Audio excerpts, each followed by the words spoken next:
Is your company a cyber statistic? Verizon just dropped the 2024 edition of the Data Breach Investigations Report. Inside is a wealth of information on the causes of breaches and what we can do to stop them. Join us as we wade through the statistics to bring you what you need to know as you protect your business.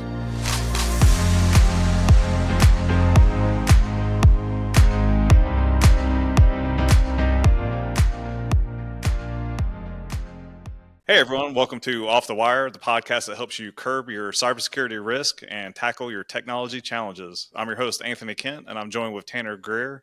And combined, we have about a total of 35 years of experience in the IT industry. And for many of those years, we have a heavy focus on cybersecurity. And Tanner, he's currently a chief technology officer. He's over at Blue Ridge Energy. And myself, I'm a vice president of IT over at 4 County EMC. Both well-respected electric cooperatives over in North Carolina. Yeah, Anthony, hope you're doing good this evening. Really excited about our topic for this evening. We everybody heard that teaser, the Data Breach Investigations Report. That's something that Verizon puts out every year. So I dug a little bit into the history of it, and I actually wasn't aware of this, but it was actually introduced in 2008, and the aim was just to provide a platform for them to, kind of do research on cyber breaches and cyber incidents. It was initially solo, but then they eventually brought in other people. They brought in law enforcement to continue to put extra data in there, and they refine it every single year. If you've read it already, as we were reading through it, we noticed that there was some statistics that they were changing, the way they looked at things from the prior year, and they kind of separate breaches into different categories. They do region, they do kind of industry vertical, they do by attack type, and we're going to talk a little bit about those attack types later on. And so you can kind of like look at the breaches and kind of figure out, the best way for you to view them to gather that information. And it's really just been a cornerstone report. I know Anthony was talking about this, something that he reviews every single year. I've been reviewing it for the past couple years, but obviously not as long as him. So really just excited to break it down. And I think, Anthony, you're going to kind of start us out and kind of just go to a high level summary, I think. Yeah, I just heard about it starting in 2017, but I've heard a lot of cybersecurity professionals reference it. And, after hearing it referenced, I was like, well, let me go see what this is about. And then, I looked at the full document and I was like, wow, this is Verizon producing this. They're not really someone known for cybersecurity, but I really feel this is kind of like the standard, the de facto, for cybersecurity reports every year. I know a lot of other entities are producing them, but I really feel like Verizon has hit it out of the park these past few years, especially. For this year's report, Verizon, they analyzed 30,458 real world security incidents, and then they had 10,626 confirmed data breaches, and that was actually a record high. And then this spanned across 94 countries. For those that want to actually pull down a report and look at it as a whole, it's pretty easy to go to. Just go to verizon.com/DBIR. Again, go to verizon.com/DBIR. Moving on from that, we want to cover some interesting facts. And the first one I'm going to cover is ransomware and extortion. Ransomware and extortion together, they count for 32% of all breaches. And ransomware itself actually declined 23%, while extortion rose by 9%. And I guess just I think everyone knows what ransomware is, where, they crypt your data and try to get you to buy it back. But what extortion is, just to be specific with it, it's where they don't encrypt your data. They just hold your data hostage. So there were a couple of examples of vulnerabilities in 2023 that hit. The Move It, that was one where I know that they got a lot of entities' data, and they just got it straight from the cloud, and they basically were offering that up for sale or put it on the dark web and offered that to to the highest bidder or for the organization to buy it back, so they didn't post it on the dark web. Yeah, obviously Move It played a huge role into those numbers. And there was some other interesting facts that we were looking into. The human element breaches. I think you mentioned, or you had talked, I guess, when we were kind of talking before the show started, that in your recollection, there was 70% of breaches were human, or had a human element, I guess. Well, that's really not changed. That's 68%. So pretty much right on track with what it really has always been. So that was kind of interesting. the human element can be errors, it can be social engineering, can be misuse of privileges. There's quite a few categories that kind of make up that human element. Cost per breaches was a pretty interesting fact. So they just looked at the 95 percentile of breaches. So obviously there were 5% that were just way out of the average. But for the 95 percentile, the cost of the breach was $46,000. Now this was after any clawback by law enforcement of any monies that were paid. And the range of those breaches was from $3, which $3 sounds pretty good if you've already gotten breached, all the way to over a million. It was a little over 1.1 million. And vulnerability exploitation played a big role this year. I think we all know about that with all the different vulnerabilities that seem to be hitting our desk about every other week. That increased 180% over last year, so a huge increase by that. And there was a big emphasis on minimizing internet attack surface. In fact, there was a quote that was talking about we need to take a look at our attack surfaces that we have out there on the internet and determine if everyone is still needed. That really hit home with me. I think a lot of times we kind of, as something goes on the internet, we look at it and we're like, okay, I need it. I know it's secure, but how often do we actually just take an audit of everything we already have out there? So that was a pretty interesting fact that I found. Yeah, I definitely think it's worth people kind of challenging. Is every application that they have on their network, is it actually needed? And that was one thing when I worked for the Department of the Navy, supporting them. I don't think they intentionally did it, but basically to get on their network, everything had to be accredited, and so basically they had to go through a lot of cybersecurity controls, and they had to do a lot of testing and stuff like that. So it was expensive, and it took a while to get a new application on. So you could go across the United States, and every network they had basically just a few pieces of different hardware, and then software. It was pretty much standard bill across the network and on the server. So that was a something that limits that quite a bit. Next, I'm going to cover the statistics on attack vectors, and really, I just want to do is kind of go from highest to lowest on what attack vectors were used. And I don't think the first one was a huge surprise, and that's web application credentials. A lot of people are basically getting credentials that are stolen at other entities and using that to attack web applications. Second is phishing emails, and we know that's in the top group for sure. I was kind of surprised at being number two. The third one is web application vulnerabilities. Vulnerabilities is definitely a growing thing. Then desktop sharing software credentials, and then after that is VPN credentials, and then desktop sharing software vulnerabilities, and then VPN vulnerabilities. There's been a lot of VPN vulnerabilities that have hit. Some other facts outside of the attack vectors I want to cover is the increase in breaches involving third parties. That has increased 68%. That's really astonishing. And that's something I think everyone needs to start thinking about. If if you go back 10 years ago, for the most part, most places would, well, I say this, a lot of small organizations, they would allow third parties just to have VPN access, or have secure, or log me in, or some kind of PC anywhere, some type of application on a workstation or a server. And I think those days are gone. Like, if you still have that out there, that's something you need to really consider putting. I know some people use like secure link or beyond trust for third party vendors to get access to their network. I really think everyone should be looking into that if they haven't already. Another interesting fact was that errors were have grown to 28%. So breaches that were just because of some error, that was up 28%. So that was we'll talk about who's causing those errors later on, but growing 28%, that's a pretty scary number. And then, of course, this really isn't a surprise, but financial motivation, that dominates the attacks. It's 93% of attacks, and then the remainder is espionage. And then, when you say espionage, most people think, nation states and stuff like that. And we'll cover that in a little bit, but you'll be surprised it's not nation states.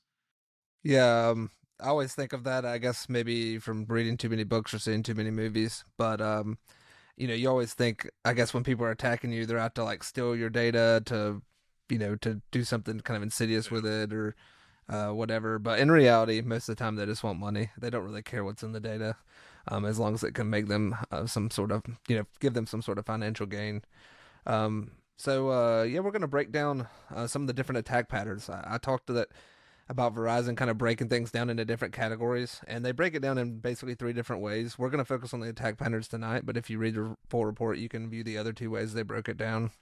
And so attack patterns are basically ways that people are actually compromising the network, right? So system intrusion is the first attack pattern. 36% of the attacks of system intrusion include ransomware. And ransomware obviously includes extortion, as you mentioned earlier, and then traditional ransomware, where you're actually doing kind of an extortion and an encryption phase.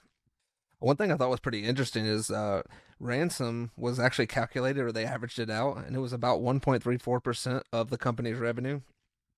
So I worked and did some consulting for a company that had a gross revenue of about 4 million a few years ago. So in their case, if they got ransomware, people are most likely going to attack or really ask for around $53,000. So that's pretty interesting. I'm sure everyone right now is like calculating in their own mind what their company revenue is.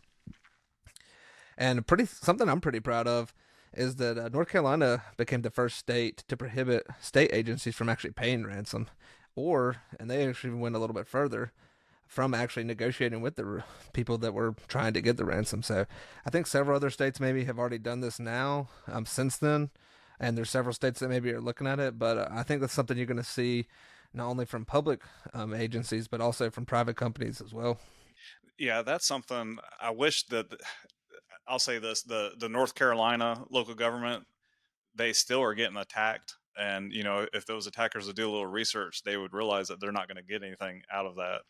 But I think if the other states, of course, some of them are falling on board, like you said. But if we had this across the country, I think that would definitely make an impact. The problem is when you still got the majority of the folks paying, they're still going to try that. So it really be great as a whole, as a country, to kind of have that stance. I know it's difficult, and I can't, say or promise that I would not pay it. But anyways, yeah, that's very interesting that the state of North Carolina is doing that, and I'm very proud that they're doing that. All right, the next attack pattern that I'm going to cover is social engineering. And for social engineering, phishing and pretexting, that accounts for 73% of all those type of attacks.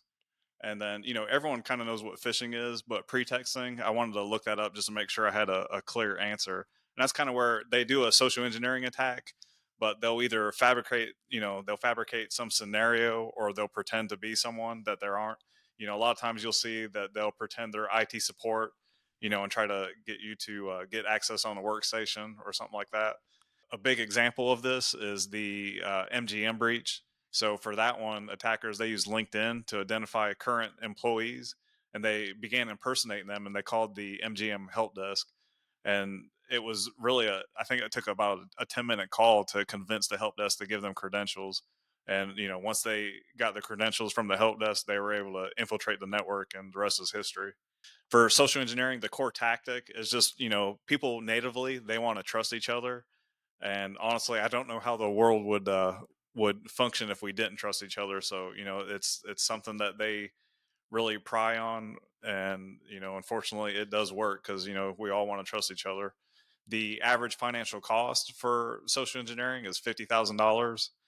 And that, I'll just say this, Tanner, the all the numbers that we've seen, it's really kind of surprising how, I mean, I know it's a lot of money, but they're much lower than it seems like we see in the media. So I am kind of surprised on that. Yeah, absolutely. I don't know exactly why, or the fact that maybe less people are paying now.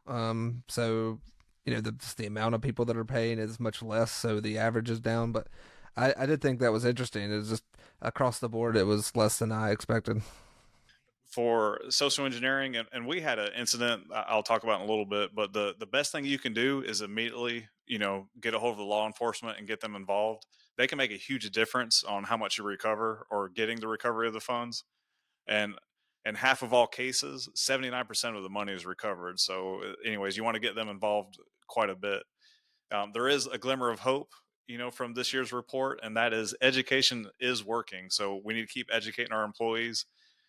The employees are doing a better job reporting phishing emails, and then also they're doing a better job of reporting emails that they actually clicked a link or clicked an attachment on. So it was 20% of successful phishing emails were reported by employees.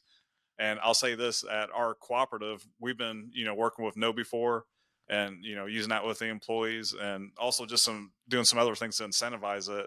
And we have it up to 30%. So I'm very proud that we're above the national average.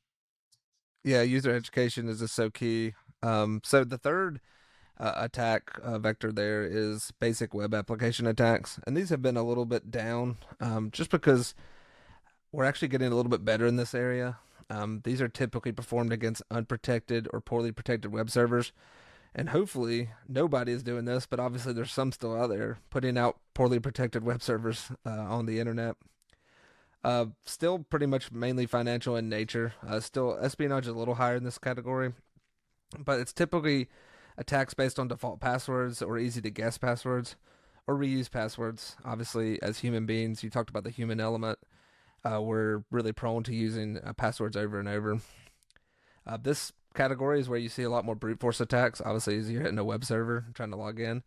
But it's still pretty uncommon. Only about 2% of the attacks in this category used brute force.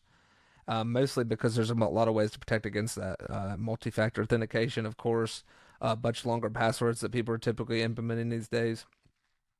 So they've really turned, and what we're starting to see, or at least what the report's starting to see, is credential stuffing becoming more common. And this kind of goes back to what I was talking about with people reusing passwords. What they're doing is they're actually just taking prior breach data and reusing that. Instead of just random brute forcing, they're actually brute forcing using prior credentials, hoping that someone's reused.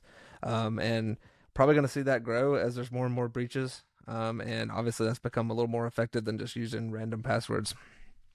Yeah, the brute force being only 2% of the percentage like that, it really surprised me. I would have expected that. It seems like we spend a lot of money and effort into protecting, and maybe that's why that number is down, because everyone is investing in that.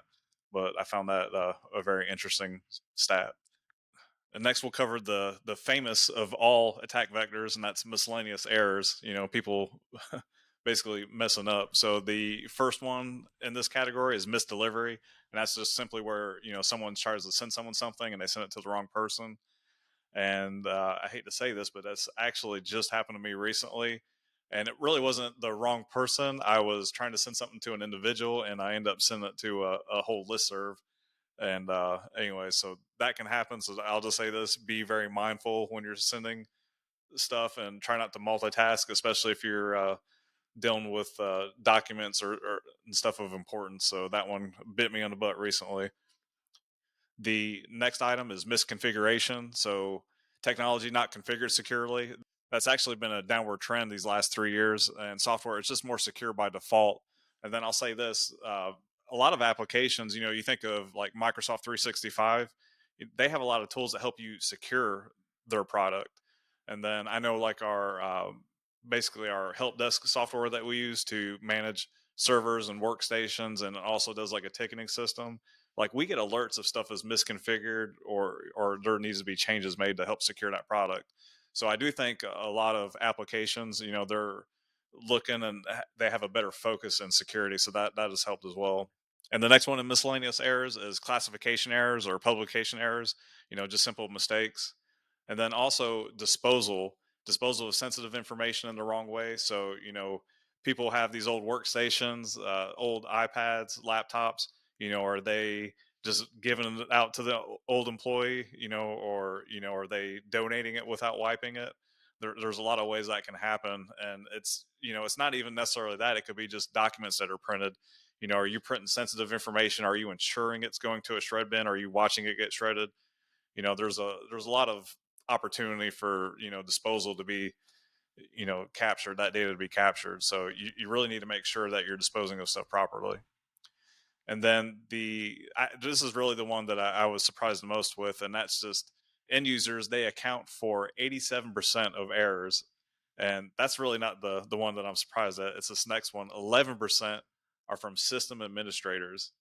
So, I wish the workforce was 11% system administrators. I'd love to have some more system administrators on our team, but 11% of the mistakes are from sysadmin. So that really surprised me quite a bit. And then that's 5 times the amount of errors from the previous report in 2023. the reason for this is stuff was underreported in the past. So there's a lot more breach notification rules in place. And then one example is the SEC. They now have a rule in place to where folks, they got to do reporting. So for that, that I think that's a big contributor. So they don't really necessarily think that the growth is from there weren't mistakes before. It's just where now it's getting reported. Yeah, absolutely. I know that's come into play just recently for publicly traded companies, and there's many other bills in Congress now for all the other industries, critical infrastructure, and probably before long, I imagine there's just going to be a breach reporting for any company. It's kind of the way we're trending. So a couple other attack patterns. So the number five is denial of service. And this is not something you typically see in a breach, but you typically just see in an incident. So 50% of the incidents um, had denial of service as part of those. And that is basically because it's easy to deploy and it's also pretty highly successful. The average bandwidth dropped a little bit from 2023's report, down from 2.2 gigabits per second to 1.6 gigabits per second. So that's good, not having to deal with quite as much bandwidth when we do get a DOS attack. However, the top bandwidth, or excuse me, the largest attacks, the bandwidth actually went up from 128 gigabits per second to 170 gigabits per second. So if you're the company that's getting like the highest DOS attack, then you're having to deal with a lot more than you were last year. One thing was surprising to me was 50% of DOS attacks are only 5 minutes long. I guess for some reason I always think there's just like people in a control room, playing defense, and like the DOS attacks coming in, and they're like, "All right, hit them with this." But really, it's not that way. It's pretty quick, it happens fast, it scales up, and then it scales right back down. And they're also attacking DNS a lot more than just. I mean, it's not really more, I guess, than websites, but more than it has been in the past. DNS is such a critical part of the internet. If you can attack it, take it down, you're affecting a lot of websites at once. So you're seeing a lot more of that. The next one's lost and stolen assets. And I say lost and stolen assets. It's really mainly lost assets. Laptops are actually the most likely item to go missing. And many, I think there was only just a few percent that were actually stolen. Most of these are just left. I don't understand how people lose their devices that easy, but I guess if you're in an airport, you sit on a seat, you're on a bus, all those kind of things. As we've gone more remote, more devices are traveling around with us. So assets that are lost are actually much more likely now to have a confirmed data breach. This is up a huge amount. This went from 8% of lost assets into 2023 causing a data breach to 91% this year. Not sure exactly what that is. I don't know if we're storing more sensitive data on that, or maybe because of the remote workforce, we're now taking kind of our main machine around with us versus just a laptop in addition to another machine. But that was pretty stark number that had changed, and I thought that was pretty surprising. I would have never guessed that in a million years. I would expect that trend to go down. I'm just thinking, and I'm not saying everyone's got like two factor to log in, but with two factor out there, the I'm trying to remember the Microsoft encryption, BitLocker. Sorry, it took me a BitLocker, second to yeah. think of that. BitLocker. It's so easy. Back in the day, BitLocker was spinning disk. It would slow the machine down, but with these the new SSDs, it really doesn't make an impact, a noticeable impact. That's a really surprising metric, and honestly, that actually might be something we need to focus more on at our organization. We've kind of always trusted that if someone lost something, that they would report it, but that metric that metric says otherwise, at least across the nation. So that is a little disturbing. The next attack pattern is privilege misuse. And this one, it's really leveled out since last year. There really wasn't much sharp growth or decline. And it's no surprise, mostly internal actors, they're responsible for this. And then, financial reasons, that's really still the number one motive. Espionage, it has been a much higher reason here recently in 2024. And with espionage, that's typically seen when employees, they move from one organization to another that's like a competitor. One thing that was surprising, it was just 1% of the time that it was more than one person, working on this. Usually if you think of espionage, it takes more than one person. but that's really not the case. So 99% of the time it's a single person trying to do this. But if you do have multiple people working together, it can be a much more dangerous situation for your organization. And as far as the data that's stolen, the most prevalent is personal data, but banking data is also getting up there, and it's also become a big target. So just a couple of examples of people that might do this, and this is you know you may not think of this too often, but it does happen. But folks, you got someone that is a software developer and they work hard on the application or tool, and maybe they leave on bad terms, or maybe they got laid off and they go to another organization. It's going to be pretty tempting to take something that you've built over the years, but that's not right, but that's what it does happen. And then sales folks, I'll say this, I've actually heard of this, but you've got someone that has either got laid off or they left in bad terms, and they've worked years to build up their contact list. How hard would it be for them to export their email, or do something else and get a contact list and take it with them to their next job? So that's something that would be very valuable for them in their next role. So that's a good example of that. Another thing that was just really surprising with the report as a whole was artificial intelligence. Everywhere you go, you hear about AI's role in cybersecurity and how people are using it in attacking, and there really wasn't a whole lot of mention in it. They said that there were some reports of people using artificial intelligence to create some code, but it was very seldom. There really wasn't much mention to it. There is some speculation that phishing attacks are so effective that you know generative AI, it really wouldn't improve it a whole lot. And I've got to agree. If you go back 15 years ago, the emails, you would always tell people look for misspellings and stuff like that, or grammatical issues, and I haven't seen that really in quite some time. So I do think using like ChatGPT or something like that to create your emails, I don't think it's gonna make a huge difference from what the quality of the emails that we're getting today in these attacks. The only thing that really kind of stood out though with AI was they noticed that there was some discussion in using generative AI for deep faking someone for ransom. And I think Tanner's got a story on this, but I've seen some stuff on social media, and I don't know, I kind of feel like it's probably not true. I'd have to look it up on Snopes, but there's always the example where someone took AI and basically had a recording of someone's like granddaughter or their kid or something like that, and was able to emulate their voice with AI, and call and try to get money from like the family. So um anyways, I could see some of these tools being used. But Tanner, what's your story? What was the tool that you used? Yeah, I've used an 11labs.io tool a little bit, and they use I forgot the model that it's based on. It's a voice kind of regeneration model. And you can recreate someone's voice pretty easily. You just need about 5 minutes of high quality audio, something like we're recording right now. And even with lower quality audio, it still works. It is still a little bit of an infancy. It's not something you can kind of use on the fly yet, or at least you can't with their interface. You might be able to do it via API, but definitely something scary that's kind of lingering out there, and I can imagine that it will be definitely used in that way. So, kind of wrapping things up here, like what do we do, or what can we do to mitigate some of this risk? And they, in every one of those attack patterns, Verizon kind of referenced some stuff. We decided to kind of summarize it here. So sticking to the cybersecurity fundamentals obviously is pretty key. It's not something that's flashy. It's not something that is going to vault a company way up in the stock market. But cybersecurity fundamentals are still the most important thing that you can do.